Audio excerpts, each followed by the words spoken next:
सरस्वती व्यासं ततो जयमुदीरये। मूकं करोति वाचालं पंगुलं लङ्घयते यत्कृपातमहं वन्दे परमानन्दमाधवो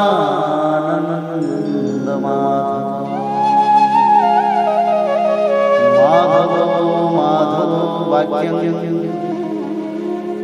माधवो हरि परन्ते साधवा नित्यं सकलकार्येषु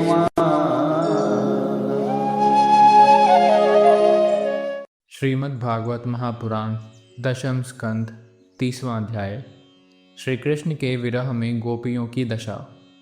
श्री शुकदेव जी कहते हैं, परीक्षित, भगवान सहसा अंतर्धान हो गए। उन्हें ना देखकर व्रज युवतियों की वैसी ही दशा हो गई जैसे यूथपति गजराज के बिना हथनियों की होती है। उनका हृदय विरह की ज्वाला से जलने लगा।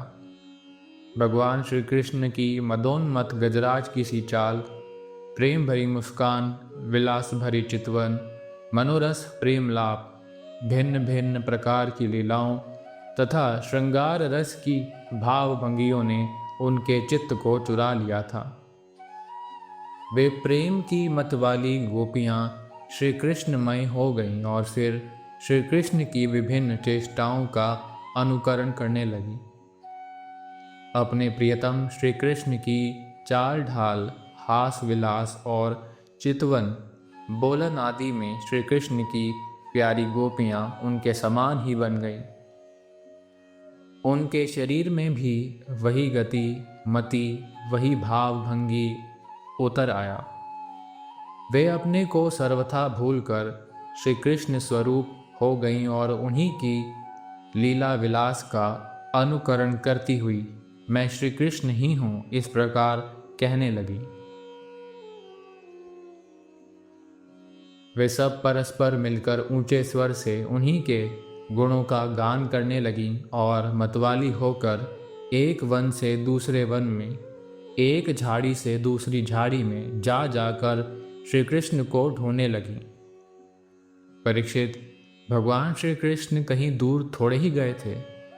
वे तो समस्त जड़ चेतन पदार्थों में तथा उनके बाहर भी आकाश के समान एक रस स्थित ही हैं। वे वहीं थे, उन्हीं में थे। परंतु उन्हें ना देखकर गोपियाँ वनस्पतियों से, पेड़ पौधों से उनका पता पूछने लगी। गोपियों ने पहले बड़े बड़े वृक्षों से जाकर पूछा, हे पीपल, पाकर और बरगद, नंद नंदन श्याम सुंदर अपनी प्रेम भरी मुस्कान और चितवन से हमारा मन चुराकर चले गए हैं। क्या तुम लोगों ने उन्हें देखा है? कुर्बक, अशोक, नागकेशर, पुनाग और चंपा, बलराम जी के छोटे भाई, जिनकी मुस्कान मात्र से बड़ी बड़ी माननियों का मान मर्दन हो जाता है, इधर आए थे क्या? अब उन्होंने स्त्री जाति के पौधों से कहा, बहन तुलसी, तुम्हारा हृदय तो बड़ा कोमल है। तुम तो सभी लोगों का कल्याण चाहती हो। भगवान के चरणों में तुम्हारा प्रेम तो है ही, वे भी तुमसे बहुत प्यार करते हैं। तभी तो भौरों के मंडराते रहने पर भी वे तुम्हारी माला नहीं उतराते, सर्वदा पहने रहते हैं। क्या तुमने अपने परम प्रियतम श्याम सुंदर को देखा है? प्यारी मालती, मल्लिके, जाति और जूही, तुम लोगों ने कदाचित हमारे प्यारे माधव को देखा होगा। क्या वे अपने कोमल करों से स्पर्श करके तुम्हें आनंदित करते हुए इधर से गए हैं? रसाल, प्रियाल, कटहल, पीरशाल, कचनार, जामुन, आक, बेल, मौलसिरी, आम, कदम्ब और नीम, तथा अन्यान्य यमुना के तट पर विराजमान सुखी तरवरों, तुम्हारा जन्म जीवन केवल परोपकार के लिए है। श्री कृष्ण के बिना हमारा जीवन सूना हो रहा है, हम बेहोश हो रही हैं। तुम हमें उन्हें पाने का मार्ग बता दो। भगवान की प्रेयसी पृथ्वी देवी, तुमने ऐसी कौन सी तपस्या की है कि श्री कृष्ण के चरण कमलों का स्पर्श प्राप्त करके तुम आनंद से भर रही हो और तृणलता आदि के रूप में अपना रोमांच प्रकट कर रही हो। तुम्हारा यह उल्लास विलास श्री कृष्ण के चरण स्पर्श के कारण है अथवा वामनावतार में विश्व रूप धारण करके उन्होंने तुम्हें जो नापा था उसके कारण है। कहीं उनसे भी पहले वराह भगवान के अंग संग के कारण तो तुम्हारी यह दशा नहीं हो रही है। अरे सखी हरिणियों, हमारे श्याम सुंदर के अंग संग से सुषमा सौंदर्य की धारा बहती रहती है। वे कहीं अपनी प्राण प्रिया के साथ तुम्हारे नयनों को परमानंद का दान करते हुए इधर से ही तो नहीं हो गए। देखो देखो, यहाँ कुलपति श्री कृष्ण की कुंद कली की माला की मनोहर गंध आ रही है, जो उनकी परम प्रेयसी के अंग संग से लगे हुए कुछ कुमकुम से अनुरंजित रहती है। तरुवरों, उनकी माला की तुलसी में से ऐसी सुगंध है कि उसकी गंध के लोभी मतवाले भौरे प्रत्येक क्षण उस पर मंडराते रहते हैं। उनके एक हाथ में लीला कमल होगा और दूसरा हाथ अपनी प्रेयसी के कंधे पर रखे होंगे। हमारे प्यारे श्याम सुंदर इधर से विचरते हुए अवश्य गए होंगे। जान पड़ता है तुम लोग उन्हें प्रणाम करने के लिए ही झुके हो, परंतु उन्होंने अपनी प्रेम भरी चितवन से भी तुम्हारी वंदना का अभिनंदन किया है या नहीं? अरे सखी, इन लताओं से पूछो, ये अपने पति वृक्षों को भुजपाश में बांधकर आलिंगन किए हुए हैं। इससे क्या हुआ? इनके शरीर में जो पुलक है, रोमांच है, वह तो भगवान के नखों के स्पर्श से ही है। अहो, इनका कैसा सौभाग्य है। परीक्षित, इस प्रकार मतवाली गोपियां प्रलाप करती हुई भगवान श्री कृष्ण को ढूंढते ढूंढते कातर हो रही थी। अब और भी गाढ़ आवेश हो जाने के कारण वे भगवानमय होकर भगवान की विभिन्न लीलाओं का अनुकरण करने लगी। एक पूतना बन गई तो दूसरी श्री कृष्ण बनकर उसका स्तन पीने लगी। कोई छगड़ा बन गई तो किसी ने बाल कृष्ण बनकर रोते हुए उसे पैर की ठोकर मारकर उलट दिया। कोई सखी बाल कृष्ण बनकर बैठ गई तो कोई तृणावर्त दैत्य का रूप धारण करके उसे हर ले गई। कोई गोपी पांव घसीट घसीट कर घुटनों के बल बकाया चलने लगी और उस समय उसके पायजेब रुंझुन रुंझुन बोलने लगे। एक बनी कृष्ण तो दूसरी बनी बलराम, और बहुत सी गोपियां ग्वाल बालों के रूप में हो गईं। एक गोपी बन गई वत्सासुर तो दूसरी बनी बकासुर। तब तो गोपियों ने अलग अलग श्री कृष्ण बनकर वत्सासुर और बकासुर बनी हुई गोपियों को मारने की लीला की। जैसे श्री कृष्ण वन में करते थे, वैसे ही एक गोपी बांसुरी बजा बजा कर दूर गए हुए पशुओं को बुलाने का खेल खेलने लगी। तब दूसरी गोपियां वाह वाह करके उसकी प्रशंसा करने लगी। एक गोपी अपने को श्री कृष्ण समझकर दूसरी सखी के गले में बाँह डालकर चलती और गोपियों से कहने लगती, मित्रों, मैं श्री कृष्ण हूँ, तुम लोग मेरी यह मनोहर चाल देखो। कोई गोपी श्री कृष्ण बनकर कहती, अरे व्रजवासियों, तुम आंधी पानी से मत डरो, मैंने उससे बचने का उपाय निकाल लिया है। ऐसा कहकर गोवर्धन धारण का अनुकरण करती हुई वह अपनी ओढ़नी उड़ाकर ऊपर तान लेती। परीक्षित, एक गोपी बनी कालिय नाग तो दूसरी श्री कृष्ण बनकर उसके सिर पर पैर रखकर चढ़ी चढ़ी बोलने लगी, रे दुष्ट सांप, तू यहाँ से चला जा। मैं दुष्टों का दमन करने के लिए ही उत्पन्न हुआ हूँ। इतने में ही एक गोपी बोली, अरे ग्वालों, देखो वन में बड़ी भयंकर आग लगी है। तुम लोग जल्दी से जल्दी अपनी आंखें मूंद लो, मैं अनायास ही तुम लोगों की रक्षा कर लूँगा। एक गोपी यशोदा बनी और दूसरी बनी श्री कृष्ण। यशोदा ने फूलों की माला से श्री कृष्ण को उखल में बांध दिया। अब वह श्री कृष्ण बनी हुई सुंदर गोपी हाथों से मुंह ढककर भय की नकल करने लगी। परीक्षित, इस प्रकार लीला करते करते गोपियां वृंदावन के वृक्ष और लता आदि से फिर भी श्री कृष्ण का पता पूछने लगी। इसी समय उन्होंने एक स्थान पर भगवान के चरण चिन्ह देखे। वे आपस में कहने लगी, अवश्य ही ये चरण चिन्ह उदार शिरोमणि नंद नंदन श्याम सुंदर के हैं, क्योंकि इनमें ध्वजा, कमल, वज्र, अंकुश और जो आदि के चिन्ह स्पष्ट ही दिख रहे हैं। उन चरण चिन्हों के द्वारा व्रजवल्लभ भगवान को ढूंढती हुई गोपियां आगे बढ़ी। तब उन्हें श्री कृष्ण के साथ किसी व्रज युवती के भी चरण चिन्ह दिख पड़े। उन्हें देखकर वे व्याकुल हो गईं और आपस में कहने लगी, जैसे हथिनी अपने प्रियतम गजराज के साथ गई हो, वैसे ही नंद नंदन श्याम सुंदर के साथ उनके कंधे पर हाथ रखकर चलने वाली किस बड़भागिनी के ये चरण चिन्ह हैं। अवश्य ही सर्वशक्तिमान भगवान श्री कृष्ण की यह आराधिका होगी। इसलिए इस पर प्रसन्न होकर हमारे प्राण प्यारे श्याम सुंदर ने हमें छोड़ दिया है और इसे एकांत में ले गए हैं।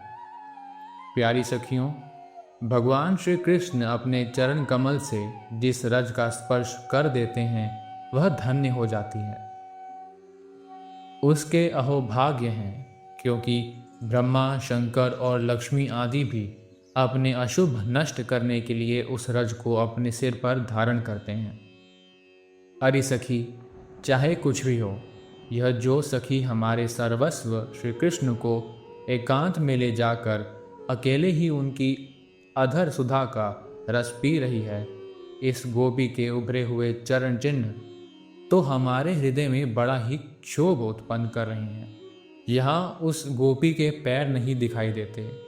मालूम होता है यहाँ प्यारे श्याम सुंदर ने देखा होगा कि मेरे प्रेयसी के सुकुमार चरण कमलों में घास की नोक गरती होगी, इसलिए उन्होंने उसे अपने कंधे पर चढ़ा लिया होगा। सखियों, यहाँ देखो, प्यारे श्री कृष्ण के चरण चिन्ह अधिक गहरे बालू में धसे हुए हैं। इससे सूचित होता है कि यहाँ वे किसी भारी वस्तु को उठाकर चले हैं। उसी के बोझ से उनके पैर जमीन में धस गए हैं। हो न हो यहाँ उस कामिनी अपनी प्रियतमा को अवश्य कंधे पर चढ़ाया होगा। देखो देखो, यहाँ परम प्रेमी व्रजवल्लभ ने फूल चुनने के लिए अपनी प्रेयसी को नीचे उतार दिया है, और यहाँ परम प्रियतम श्री कृष्ण ने अपनी प्रेयसी के लिए फूल चुने हैं।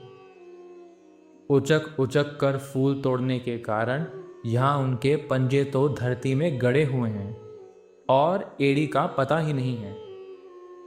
परम प्रेमी श्री कृष्ण ने कामी पुरुष के समान यहाँ अपनी प्रेयसी के केश संवारे हैं।